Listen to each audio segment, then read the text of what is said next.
عليكم ورحمة الله وبركاته. الحمد لله رب العالمين، والصلاة والسلام على أشرف الأنبياء والمرسلين وعلى آله وصحبه أجمعين، أما بعد، فأعوذ بالله من الشيطان الرجيم. بسم الله الرحمن الرحيم. الحمد لله الذي وهب لي على الكبر إسماعيل وإسحاق إن ربي لسميع الدعاء. صدق الله مولانا العظيم. قال النبي صلى الله عليه وسلم: الحمد لله رأس الشكر، أو كما قال عليه الصلاة والسلام. அளவற்ற அருளாளன் நிகரில்லா அன்புடையவன் அல்லாஹுவின் பெயரை கொண்டு ஆரம்பம் செய்கிறேன். உயிரினும் மேலான முஹம்மது ரசூலுல்லாஹி ஸல்லல்லாஹு அலைஹி வஸல்லம் அவர்கள் மீதும், அவர்களின் பரிசுத்தமான தோழர்கள், குடும்பத்தினர்கள், உம்மத்தினர்கள், குறிப்பாக நம் அனைவர்கள் மீதும் அல்லாஹுவின் அன்பும் அருளும் வந்து சேரட்டுமாக. அல்லாஹுவின் மகத்தான கிருபையினால் ரமலானுடைய 3 பத்துக்களில் முதலாவது பத்தான ரஹ்மத்தினுடைய நாட்களை நாம் நிறைவு செய்திருக்கிறோம். மத்தியமமான 10 நாட்கள் அல்லாஹ்வினுடைய மக்ஃபிரத்திற்குரிய நாட்கள் என்று நபிகள் நாயகம் ஸல்லல்லாஹு அலைஹி வஸல்லம் சொன்னார்கள். அல்லாஹ்வினுடைய மன்னிப்பிற்குரிய இந்த நாட்கள், புனிதம் நிறைந்த இந்த நாளில் அல்லாஹ் நம்முடைய பாவங்களை அல்லாஹ் மன்னிப்பானாக. இன்றைய தினம் நாம் ஓதிய கேட்ட அனைத்து இறைவசனங்களுக்கும் நிறைவான நல்ல கூலியை அல்லாஹ் வழங்கி அருள் புரிவானாக. குர்ஆனுடைய வாழ்க்கை அல்லாஹ் நமக்கு தருவானாக. பாவங்களை விட்டும், பாவத்தின் எண்ணங்களை விட்டும், பாவத்தின் தொடர்பை விட்டும் அல்லாஹ் நம்முடைய சிந்தனையை, உள்ளத்தை, உறுப்புகளை அல்லாஹ் பாதுகாப்பானாக. நம்முடைய மக்களை பாவ சிந்தனையை விட்டும் அல்லாஹ் தஆலா பாதுகாப்பானாக. தீய தொடர்புகளை விட்டும் அல்லாஹ் குழந்தைகளை பாதுகாப்பானாக. திடீர் மரணங்கள் போன்ற எல்லா விதமான கெட்ட மௌத்துகளை விட்டும் நம்மையும் நம் குடும்பத்தையும் அல்லாஹ் பாதுகாப்பானாக. முழுமையான ஆஃபியத்தை அல்லாஹ் நமக்கு நசீபாக்கி தருவானாக. நம்மிலிருந்து அல்லது நம் குடும்பத்திலிருந்து ஆரோக்கியம் இழந்து நோய்வாய்ப்பட்டிருக்கக்கூடிய மக்களுக்கு அல்லாஹ் பூர்ணமான பரிபூர்ணமான ஷிஃபாவை அல்லாஹ் வழங்கி மகிழ்ச்சியான வாழ்க்கை நமக்கும் அவர்களுக்கும் அல்லாஹ் வழங்கி அருள் புரிவானாக. கண்ணியமிக்க முஃமினீன்களே, இன்றைய தினம் நாம் ஓதிய சூறாக்களில் ஹதரத் இப்ராஹிம் அலைஹிஸ்ஸலாம் அவர்களுடைய பெயரில் இறக்கப்பட்ட சூரா குர்ஆனில் உண்டு. இப்ராஹிம் அலைஹிஸ்ஸலாம் அவர்கள் பெயரில் இறக்கப்பட்ட இந்த சூறாவில் இப்ராஹிம் அலைஹிஸ்ஸலாத்தினுடைய வாழ்க்கையை பற்றி பல்வேறு தகவல்களை அல்லாஹ் அதிலே குறிப்பிடுகிறார். மிக குறிப்பாக அவர்கள் கட்டிய காபத்துல்லா, அந்த காபாவை கட்டியதற்கு பின்னால் அவர்கள் அல்லாஹ்விடத்தில் செய்த பிரார்த்தனைகள் என்றெல்லாம் இப்ராஹிம் அலைஹிஸ்ஸலாத்தினுடைய வரலாறுகள் குர்ஆன்ல பல இடங்கள்ல அல்லாஹ் சொல்கிறான். என்றாலும் கூட அவர்களுடைய பெயரில் ஒரு சூரா இறக்கப்பட்டு விசேஷமாக இப்ராஹிம் அலைஹிஸ்ஸலாத்தினுடைய செய்திகளை அல்லாஹ் இங்கே குறிப்பிட்டு சொல்கிறார். மிக முக்கியமாக அதுல நாம தெரிய வேண்டிய ஒரு செய்தி இருக்கிறது. இப்ராஹிம் அலைஹிஸ்ஸலாத்தினுடைய வாழ்க்கையை நம்ம நிறைய படிப்போம். எல்லா மதத்தினர்களும் கொண்டாடுகிற ஒரு மாமனிதர் இப்ராஹிம் அலைஹிஸ்ஸலாம். யூதனும் இப்ராஹிம் அலைஹிஸ்ஸலாத்தை தங்களுக்கானவர் என்று சொல்கிறார்கள். நஸ்ரானிகளும் இப்ராஹிம் அலைஹிஸ்ஸலாத்தை தங்களுக்கானவர்கள் என்று சொல்கிறார்கள். அல்லாஹ் குர்ஆன்ல சொல்றான்: மாகான இப்ராஹிம் யஹூதியன் வலா நஸ்ரானியன். இப்ராஹிம் அலைஹிஸ்ஸலாம் யூதரும் அல்ல, கிறிஸ்டியனும் அல்ல, அவர் ஒரு நல்ல முஸ்லிம் என்று அல்லாஹ் தஆலா குறிப்பிடுகிறான். அவர் முஸ்லிம்களுக்கு சொந்தமானவர். இப்ராஹிம் அலைஹிஸ்ஸலாத்தினுடைய வாழ்க்கையிலிருந்து இன்று ஓதப்பட்ட வசனங்கள்ல சூரா இப்ராஹிம் நீங்க படிச்சு பார்த்தீங்கன்னா தெரியும். அதுல குறிப்பாக ஒரு விஷயத்தை நம்ம விளங்கணும். தாங்கள் பெற்ற மக்களுக்காக நிறைய துஆ செய்தார்கள் இப்ராஹிம் அலைஹிஸ்ஸலாம். ரொம்ப கவலைப்பட்டாங்க. பிள்ளைகளை பத்தி, சந்ததிகளை பத்தி ரொம்ப கவலைப்பட்ட நபிமார்கள்ல இப்ராஹிம் அலைஹிஸ்ஸலாம் ரொம்ப முக்கியமானவர். இப்ராஹிம் அலைஹிஸ்ஸலாத்தினுடைய வாழ்க்கையிலிருந்து பிள்ளைகளை எப்படி வளர்க்கணுங்கிறத நம்ம கத்துக்கணும். இப்ராஹிம் அலைஹிஸ்ஸலாத்தினுடைய வாழ்வு அது குர்ஆன்ல அது சொல்லித் தருது. குழந்தைகள் என்பது அல்லாஹ்வினால் நமக்கு தரப்படுகிற அன்பளிப்புகள், அமானிதங்கள். அந்த அமானிதங்களை நம்ம எப்படி பேணணும், பாதுகாக்கணும், எப்படி வளர்க்கணும், என்னென்ன கொடுக்கணும். குழந்தைகள் என்பது சாப்பாடு கொடுக்கிறது, உணவு கொடுக்கிறது, ஆடை வாங்கி கொடுக்கிறது, வீடு வசதி வாய்ப்புகள் செய்து கொடுக்கிறது. இது அல்ல. இது மட்டுமே கடமை அல்ல, இது மட்டுமே முக்கியமானதும் அல்ல. குழந்தை வளர்ப்புன்னு ஒண்ணு இருக்குது, தர்பியத்துல் அவுலாத். அப்ப பிள்ளைகளுடைய விஷயத்துல நமக்கு இருக்கிற கடமை என்ன? நிறைய பேர்கள் அதை உணர்ந்ததில்லை. இப்ராஹிம் அலைஹிஸ்ஸலாத்தினுடைய வாழ்க்கையிலிருந்து நம்ம அந்த செய்திகளை எல்லாம் விளங்கணும். ஒரு பிள்ளையை இப்படித்தான் வளர்க்கணும், ஒரு குழந்தையை வளர்க்கிறதுக்கு என்னென்ன விஷயங்கள் எல்லாம் வேண்டும், இதெல்லாம் இருந்தா தான் வளர்ப்பு. அவங்க தான் சாலிகான மக்களா வளருவாங்க, அந்த பிள்ளைங்க தான் எதிர்காலத்தில் நல்ல மக்களாக உருவாகுவாங்க. இது நம்ம குர்ஆனின் வழியாக, இப்ராஹிம் அலைஹிஸ்ஸலாத்தினுடைய வரலாற்றின் வழியாக நம்ம படிக்கணும். முதலாவது, பிள்ளைகளுடைய விஷயத்துல நமக்கு இருக்கிற கடமைகள்ல ரொம்ப முக்கியமான தந்தைமார்களுக்கும் தாய்மார்களுக்கும் ரெண்டு பேருக்கும் சேர்த்து தான் நான் சொல்கிறேன். குர்ஆன்ல இப்ராஹிம் அலைஹிஸ்ஸலாம் சொல்றதுல முதல் பாடம் என்னன்னா, இன்னைக்கு அல்லாஹ் தனக்கு தந்த மக்களுக்காக அல்லாஹ்வுக்கு நிறைய நன்றி செலுத்திக் கொண்டே இருப்பார். பிள்ளைகள் நல்லபடியாக வளரணும்னா முதல் காரணம் என்னன்னா, அல்லாஹ் தந்த அந்த நியமத்துக்கு நம்ம துஆ செய்யும் போதெல்லாம் நம்ம அல்லாஹ்வுக்கு ஷுக்ர் செய்யணும், அல்ஹம்துலில்லாஹ்னு சொல்லணும். எவ்வளவுக்கு எவ்வளவு நமக்கு அல்ஹம்துலில்லாஹ் அல்லாஹ்வுக்கு மக்களை தந்ததற்காக. அல்லாஹ் வாழ்க்கையில எத்தனையோ பாக்கியங்கள் அல்லாஹ் கொடுக்கிறான், மனைவியை தரான், வீடு தரான், எத்தனையோ பாக்கியங்களை நம்ம அனுபவிக்கிறோம், ஆரோக்கியத்தை அனுபவிக்கிறோம். ஆனா பெரிய நியமத்து மக்கள் செல்வம். நம்ம உணர்றமோ இல்லையோ, அல்லாஹ் குர்ஆன்ல ஜீனத்துங்கிறான், அந்த ஹிபத் அன்பளிப்புங்கிறான் அல்லாஹ் தஆலா, அதை நியமத்துங்கிறான், அதை ரஹ்மத்துங்கிறான் அல்லாஹ் தஆலா. மக்களுங்கிறது பெரிய பாக்கியம். இப்ராஹிம் அலைஹிஸ்ஸலாம் ஓதப்பட்ட சூரா இப்ராஹிம்ல இப்ராஹிம் அலைஹிஸ்ஸலாம் கேட்ட துஆவை அல்லாஹ் சொல்லுவான், அல்ஹம்துலில்லாஹ் வஹபலி அலல் கிபரி இஸ்மாஈல வ இஸ்ஹாக். வயசான காலத்துல எனக்கு இஸ்மாயில் ஒரு பிள்ளைய, இஸ்ஹாக்னு ஒரு பிள்ளைய தந்த அல்லாஹ்வுக்கே எல்லா புகழும். இதை ஓதிக்கிட்டே இருப்பாங்க இப்ராஹிம் அலைஹிஸ்ஸலாம். அல்ஹம்துலில்லாஹ், மக்களை தந்த அல்லாஹ்வுக்கு எல்லா புகழும், எனக்கு ஆண் மக்களை தந்த அல்லாஹ்வுக்கு எல்லா புகழும், எனக்கு பெண் மக்களை தந்த அல்லாஹ்வுக்கு எல்லா புகழும். அல்லாஹ்ட்ட இருந்து ஒரு நியமத்தை வாங்கி இருக்கிறோம், ஒரு அமானிதத்தை வாங்கி இருக்கிறோம், ஒரு அன்பளிப்பை வாங்கி இருக்கிறோம். ஆனா நினைக்கிற பொழுதெல்லாம் அவனுக்கு நன்றி செலுத்திக்கிட்டே இருக்கணும். மக்களுக்கு நன்றி செலுத்தணும் வைங்க. பொதுவாக எல்லா நியமத்தை மாதிரி தான் இந்த நியமத்து. நான் ஏற்கனவே சொல்லியிருக்கேன், ஒரு நியமத்தை உணர்ந்து அல்லாஹ்வுக்கு ஷுக்ர் செய்யணும் வைங்க, அல்லாஹ் அந்த நியமத்தை அனுபவிக்கிற நசீபை தரமாட்டான். அல்லாஹ் பாதுகாப்பான். பிள்ளைகளும் அல்லாஹ்வுடைய நியமத்து தான். அப்ப பிள்ளைகளுடைய எதிர்காலம் நல்லா அமையணும், கண்குளிர்ச்சியாக அமையணும். மக்களுக்காக, மக்கள் வாழ்க்கையில் நடக்கிற எல்லா நல்ல காரியங்களிலேயும் நம்ம கண்குளிர்ச்சியாக பார்த்து மகிழணும். பிள்ளைகளுக்காக கேட்கிற ஒரு துஆ முக்கியமான துஆ இல்லையா? குர்ரத்து ஐன், யா அல்லாஹ் எனக்கு கண்குளிர்ச்சியா ஆக்கி வை. மக்களுக்காக கேட்கிற துஆ. சரி, முதல்ல நான் என்ன சொல்ல வரேன், முதல்ல கேட்க வேண்டியது என்னன்னா, அல்லாஹ்வுக்கு ஷுக்ர் செய்யணும், அதிகமாக ஷுக்ர் செய்யணும். நாம யா அல்லாஹ் எனக்கு மக்களை தந்தாய் ரப்பே, சாலிஹான மக்களை தந்தாய் ரப்பே அப்படின்னு அல்லாஹ்ட்ட துஆ செய்யறது இப்ராஹிம் அலைஹிஸ்ஸலாத்தினுடைய வாழ்க்கையில இருந்து நாம செய்யணும், தெரிஞ்சுக்கணும். இரண்டாவது விஷயம் என்னன்னா, மக்களுக்காக துஆ செய்யணும். பிள்ளைகள்ங்கிறது துஆல தான் வளரணும், துஆல தான் வளர்க்கப்படணும். எவ்வளவுக்கு எவ்வளவு மக்களுக்காக துஆ செய்ய முடியுமோ அவ்வளவுக்கு அவ்வளவு அதிகமாக மக்களுக்காக நிறைய துஆ செய்யணும். மக்களுக்காக செய்யற துஆ நிறைய உண்டு. குர்ஆன் சொல்லி தரக்கூடிய அற்புதமான துஆ, இப்ராஹிம் அலைஹிஸ்ஸலாம் சொல்லி தந்த அழகான துஆ, குர்ரத்து ஐன், யா அல்லாஹ் என் கண் குளிர்ச்சியாக என் மக்களை நீ ஆக்குவாயாக. துஆ கூட எப்படி செய்யணுங்கிறது நம்ம குர்ஆன்ல இருந்து கத்துக்கணும், நபிமார்கள்ட்ட இருந்து கத்துக்கணும். நமக்கு விரும்பின மாதிரி எல்லாம் துஆ செய்யறோம், வேண்டாம் சொல்லல. ஆனா அதுக்குன்னு ஒரு அல்லாஹ்ட்ட ஒரு பெரிய எம்பியை பார்க்க போறோம், எம்எல்ஏ பார்க்க போறோம், பிரைம் மினிஸ்டரை பார்க்க போறோம், சிஎம் பார்க்க போறோம். அவங்கள்ட்ட என்ன பேசணும், எப்படி பேசணுங்கிற ஒழுங்கு முறைகள்லாம் இருக்குது இல்லையா? அல்லாஹ்ட்ட எப்படி கேட்கணுங்கிற ஒழுங்கு அது நபிமார்கள் மூலமா தான் நம்ம கத்துக்கணும். அழகாக சொல்லி கொடுக்கிறாங்க. இப்ராஹிம் அலைஹிஸ்ஸலாம் சொல்லி கொடுத்த பிள்ளைகளுக்காக இப்படி கேளுங்கிறத சொல்லி தராங்க. மக்களுக்காக நிறைய துஆ செய்யுங்க.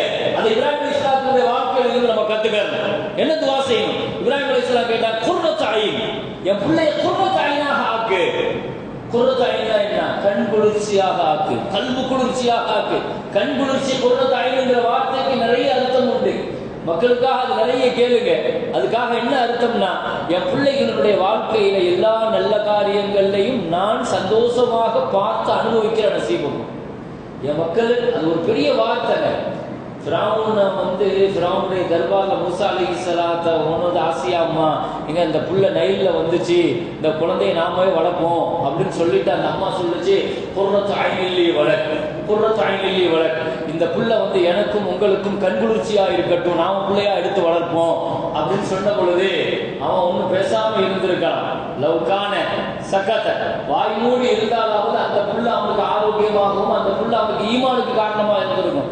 அவன் சொன்னா லக்கி நஅம் ஃபலா ஹாஜத்தலி, உனக்கு வேணா கண்குளிர்ச்சியா இருந்துட்டு போட்டு எனக்கு ஒன்றும் இருக்க தேவையில்லை அப்படின்னா அந்த வார்த்தையை அவன் சொன்னான். அதே மாதிரியே ஆகி போச்சு. ஒரு வார்த்தைங்கிறது ரொம்ப வெல்லும், ஒரு வார்த்தை கொல்லும் இல்லையா? அவன் வார்த்தையே அவனுக்கான அழிவாக ஆகி போச்சு. எனவே குழந்தைகள் ஆசியா அம்மா ஃபிரௌன்ட்ட கொண்டு சொல்லும் போது இந்த வார்த்தையை தான் சொல்றாங்க, இந்த புள்ள நம்மளுக்கு கண்குளிர்ச்சியாக இருக்கட்டும். வகாலத்தின் ஃபிரௌன் குர்ரத்து ஐனில்லி வலக், அல்லாஹ் குர்ஆன்ல சொல்றான். ஃபிரௌனுடைய மனைவி ஃபிரௌன்ட்ட போய் சொன்னா, இந்த புள்ள எனக்கும் உனக்கும் கண்குளிர்ச்சியாக இருக்கட்டும் என்று. அப்படின்னா என்ன அர்த்தம்? மக்களுக்காக கேட்கிற துஆக்கள் இது ரொம்ப முக்கியமானது. குர்ரத்து ஐன், கண்குளிர்ச்சியான மக்களாக கொடு ரப்பே. அல்லாஹ்ட்ட அப்படி கேளுங்க. நம்ம துஆ கேட்கும்போது அல்லாஹ் அப்படிதான் கேட்கணும். யா அல்லாஹ் எனக்கு கண்குளிர்ச்சியான மக்களை தா. என் பிள்ளைகளுடைய வாழ்க்கையில நான் வெறுக்கிற காரியங்களை நான் பார்க்க கூடாது. என் மக்களுடைய வாழ்க்கையில நிறைய அர்த்தம் இருக்குது. என் பிள்ளைகள் நல்ல தொடர்புல இருக்கணும். என் பிள்ளைகளுடைய விஷயத்தில் எதுவெல்லாம் நடக்கக்கூடாது அந்த மாதிரி காரியங்கள் நடக்கக்கூடாது. இப்ராஹிம் அலைஹிஸ்ஸலாத்து நம்ம படிக்க வேண்டிய பாடம். அதே மாதிரி இப்ராஹிம் அலைஹிஸ்ஸலாம் நிறைய யா அல்லாஹ் என் மக்களை என் குடும்பத்தை தொழுகையாளியாக ஆக்கி வை நிறைய கேட்டார். ரப்பி ஜஅல்னி, இன்னைக்கு ஓதப்பட்ட வசனங்கள்ல கூட இப்ராஹிம் அலைஹிஸ்ஸலாம் கேட்டார், ரப்பி ஜஅல்னி முகீமஸ் ஸலாத்தி வ மின் துர்ரியத்தி, யா அல்லாஹ் என்னையும் என் மக்களையும் தொழுகையாளியாக ஆக்கி. துஆ கேட்கும் போதெல்லாம் இதையும் சேர்த்து நம்ம கேட்கணும். யா அல்லாஹ் என் மக்களை தொழுகையாளியாக ஆக்கி. இன்னொரு இடத்துல என் மக்களை ஈமான பாதுகாத்து வை. என் மக்களுடைய சந்ததிகளுடைய பிள்ளைகளுடைய ஈமான் பாதுகாக்கப்படணும், இஸ்லாம் பாதுகாக்கப்படணும். மிக முக்கியமா இப்ராஹிம் அலைஹிஸ்ஸலாம் கத்து தராங்க. காபத்துல்லாஹ்வை கட்டி முடிச்சிட்டு அவங்க கேட்ட துஆக்கள் இது ரொம்ப முக்கியமான ஒன்று. எனவே பிள்ளைகள் என்பது துஆவால் வளர்க்கப்பட வேண்டும். துஆவ மாதிரி பிள்ளைகளை வளர்க்கிறதுக்கும் பாதுகாக்கிறதுக்கும் ஒன்றும் கிடையாது. நீங்க என்ன வேணாலும் செய்யுங்க, உலகத்துல என்ன வேணாலும் கொடுங்க, ஆனா துஆ மாதிரி நீங்க பிள்ளைகளுக்கு கொடுக்கிறதுக்கு சொத்து கிடையாது. பெருமக்கள், அல்லாஹ்ட்ட நம்ம அதிகமாக துஆவை தான் கேட்கணும். தஹஜ்ஜுடைய நேரத்துல பிள்ளைகளுக்காக துஆ கேட்கணும்.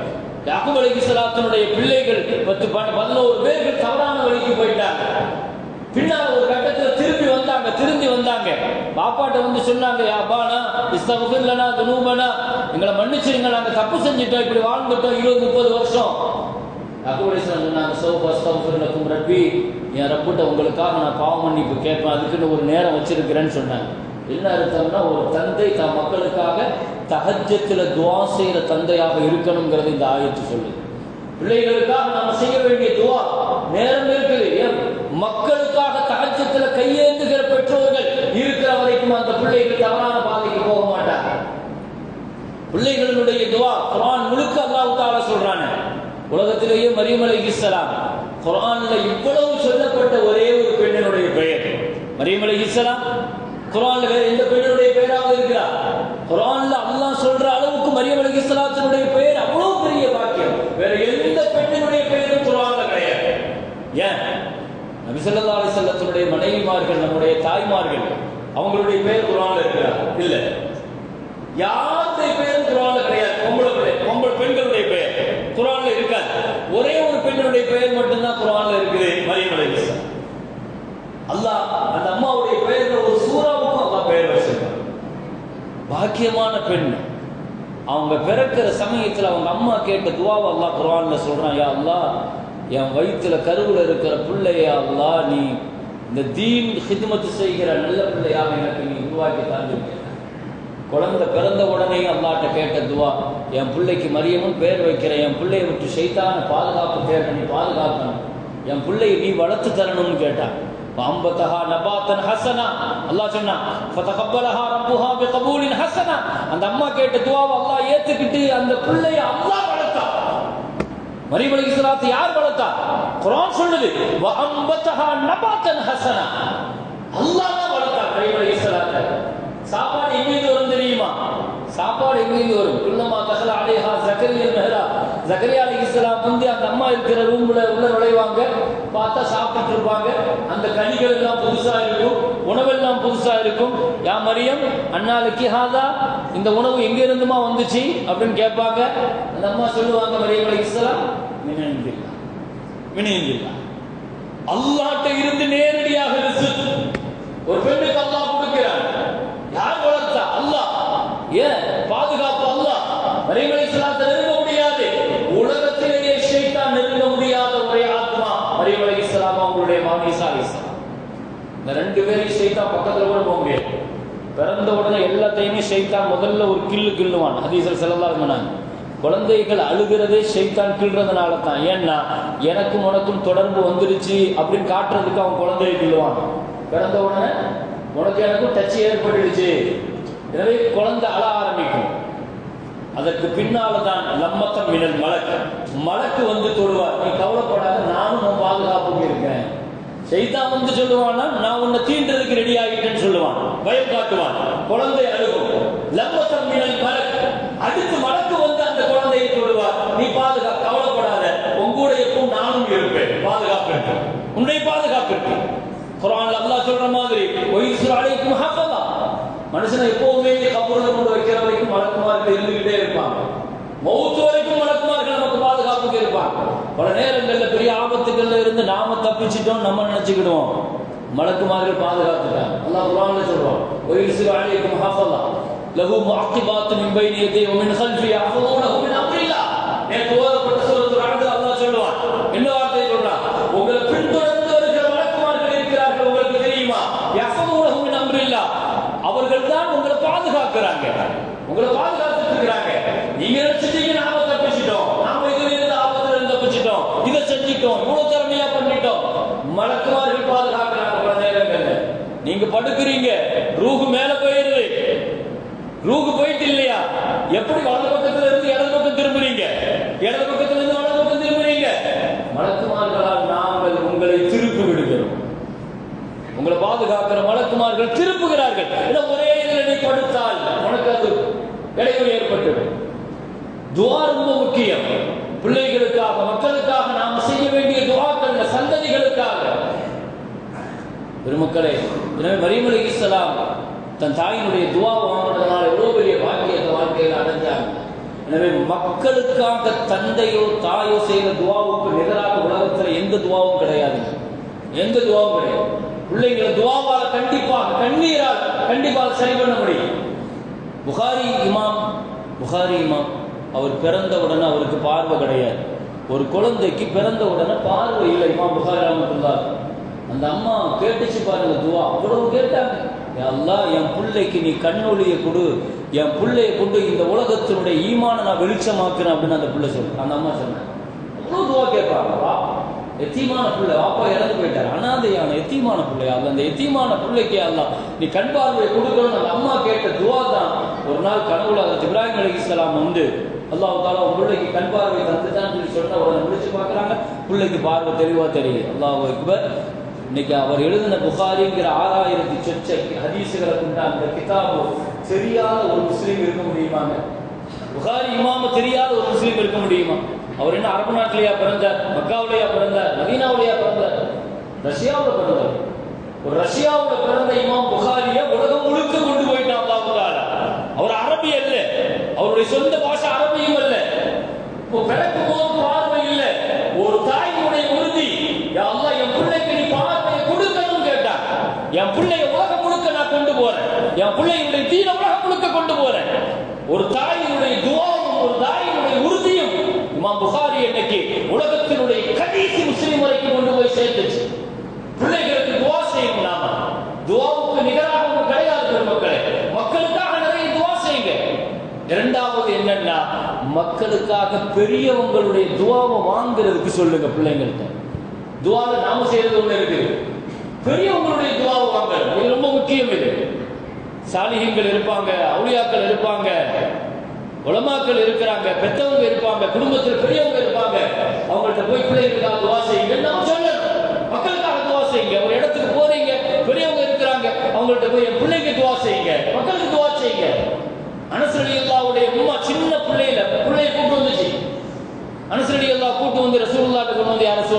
என் பிள்ளைக்கு கொஞ்சம் துவா செய்யுங்களேன், என் பிள்ளைக்கு கொஞ்சம் துவா செய்யுங்களேன். ஸல்லல்லாஹு அலைஹி வஸல்லம் அந்த நேரத்தில் செஞ்சாங்க. யா அல்லாஹ் இந்த பிள்ளையினுடைய ஆயுளை நீளமாக்கிட்டா, யா அல்லாஹ் இந்த பிள்ளையினுடைய பொருளாதாரத்தை நீளமாக்கிட்டா, யா அல்லாஹ் இந்த பிள்ளையினுடைய மக்கள் செல்வங்களை பரக்கத்தாக்கிட்டா. 3 துவா செஞ்சாங்க. ஆயுள், ரிஸ்க், மக்கள் செல்வம். ஒரு சின்ன பிள்ளையில ஒரு பெரியவங்கள்ட்ட வாங்கின துவாவை பாருங்க. சஹாபாக்கள்லயே கடைசியா மௌத்தானது அனஸ் ரலியல்லாஹு அன்ஹு. 120 வயசு வரைக்கும் வாழ்ந்தார். ஸல்லல்லாஹு அலைஹி வஸல்லம் ஆயுளுக்காக கேட்டாங்க, ரிஸ்க்குக்காக கேட்டாங்க. 6 மாசத்துக்கு ஒரு தடவை விளைச்சல் ஆகும்னா அனஸ் ரலியல்லாஹு அன்ஹுடைய பூமியில விவசாயத்துல மட்டும் 2 விளைச்சல், வருஷத்திற்கு பன்மடங்கு விளைச்சலா. ரிஸ்க்குல அவ்வளவு பெரிய பரக்கத். மக்கள் செல்வங்கள், பேர பிள்ளைய மட்டுமே 98 பேர பிள்ளைகளை பாருங்க. பேர பிள்ளைகளே 98 பிள்ளைங்க. எதுக்கு சொல்ல வருகிறேன்? பிள்ளைகளுக்கு பெரியவங்கள்ட்ட துவா வாங்க. பெரியவங்களுடைய துவா ரொம்ப முக்கியம் பிள்ளைகளுக்காக. எனவே நாம துவா செய்யற ஒண்ணு, நம்ம மக்களுக்கு பெரியவங்களுக்கு துவா செய்ய சொல்லணும். இப்ராஹிம் அலைஹிஸ்ஸலாத்துடைய வாழ்க்கையில கத்துக்கிற பாடங்கள்ல துஆ ரொம்ப முக்கியமான ஒண்ணு. அதே மாதிரி இன்னொரு விஷயம் இப்ராஹிம் அலைஹிஸ்ஸலாத்துடைய விஷயத்துல நம்ம பார்க்கிறோம், நிறைய உபதேசம் பண்ணணும் பிள்ளைங்களுக்கு அட்வைஸ் ரொம்ப முக்கியம். நசீஹத் பண்ணணும். அந்த சமயத்துல கேட்கிற இடத்துல இருக்கிறாங்க இல்லையே, சின்ன வயசு தானே, சின்ன பிள்ளை தானே. நீங்க ஹதீஸ்ல எடுத்து பாருங்க, ஸல்லல்லாஹு அலைஹி வஸல்லம் 5 வயசு பிள்ளை 4 வயசு பிள்ளைலாம் உட்கார வச்சு ஸல்லல்லாஹு அலைஹி வஸல்லம் அட்வைஸ் பண்ணுவாங்க. பெற்றவங்கிற முறைக்கு நம்ம அதை சொல்லணும். அதற்கு லுக்மான் அலைஹிஸ்ஸலாம் அழகான உபதேசம் பண்ணுவாங்க பிள்ளைக்கு. குர்ஆன்ல அல்லாஹ் தஆலா சொல்றான், மகனே வலா தம்ஷி ஃபில் அர்தி மரஹா, ரொம்ப பெருமையா நீ நடக்க கூடாது பூமியில, பெருமையா நடக்காத. லா தம்ஷி ஃபில் அர்தி மரஹா வஹுதுல் மின் சௌதிக, சத்தம் போட்டு பேசாதம்மா, அமைதியா பேசு. யார்கிட்ட பேசுறதாக இருந்தாலும் அமைதியா பேசு. பிள்ளைகளுக்கு அட்வைஸ் கொடுங்க, சின்ன பிள்ளைகளுக்கு. அதற்கு லுக்மான் அலைஹிஸ்ஸலாத்துடைய அட்வைஸ்ல ஒண்ணு, தொழுகையில் இருந்தா இதயத்தை பேணிக்கமா, அடுத்தவங்களுடைய வீட்டுல இருந்தா கண்ணை பேணிக்கோ, சமூகத்துல இருந்தா நாவணி பேணிக்கோ, சாப்பிட உட்கார்ந்தா வயிற்றை பேணிக்கோ. இதெல்லாம் லுக்மான் அலைஹிஸ்ஸலாம் தான் பிள்ளைகளுக்கு செய்யற உபதேசம். சின்ன விஷயங்கள் நம்ம நினைக்கிறோம். குர்ஆன்ல அல்லாஹ் முக்கியத்துவம் கொடுக்கிறான். பிள்ளைகளுக்கு நீங்க நசீஹத் பண்ணுங்க. நசீஹத் ரொம்ப முக்கியம். இன்னைக்கு இல்ல, என்னைக்காவது ஒரு நாள் எங்க வாப்பா இப்படி சொன்னாரு, எங்க அம்மா இப்படி சொன்னாங்க, என்னைக்காவது ஒரு நாள் அவருக்கு பலன் கொடுக்கும். உபதேசம் செய்யப்படுகிற பிள்ளைகள் எப்பொழுதுமே தவறான வழிக்கு போக மாட்டாங்க. வாலிபம் அது கேட்கிற சூழ்நிலையில இருக்காது. ஆனாலும் சொல்ல வேண்டிய கடமை நமக்கு இருக்குது. நாம சொல்லணும். அதுல பெரிய பரக்கத்து இருக்குது. பிள்ளைகளுக்கு உரிய காலத்துல அந்த உபதேசங்களை சொல்லிக் கொடுக்கணும். இதெல்லாம் விட மேலாக குழந்தைகளுக்கு அதபு, ஒழுக்கத்தை நம்ம சொல்லிக் கொடுக்கணும். இது ரொம்ப முக்கியம். ஒழுக்கம், துஆ, உபதேசம், ஒழுக்கம், இந்த 3 பிரதானமான ஒரு பிள்ளையை சாலிகான மக்களாக வளர்க்கப்படுவதற்கு இந்த 3 ரொம்ப பிரதானமானது என்பதை அதற்கு இப்ராஹிம் அலைஹிஸ்ஸலாத்துடைய வாழ்க்கையின் வழியாக நாம் தெரிந்து கொள்ள வேண்டும். எல்லாம் ரப்புல் ஆலமீன் நம்முடைய மக்களை அல்லாஹ் சாலிகான மக்களாக அல்லாஹ் ஆக்கி வைப்பானாக. அதற்கு முன்மாதிரியாகவும் முன்னோடியாகவும் அல்லாஹ் நம்மை அதற்கு ரோல் மாடல்களாக அல்லாஹ் நம்மை ஆக்குவானாக. வாஹிரு தஅவானா அல்ஹம்துலில்லாஹி ரப்பில் ஆலமீன். அஸ்ஸலாமு அலைக்கும் வரஹ்மத்துல்லாஹி வபரகாத்துஹு.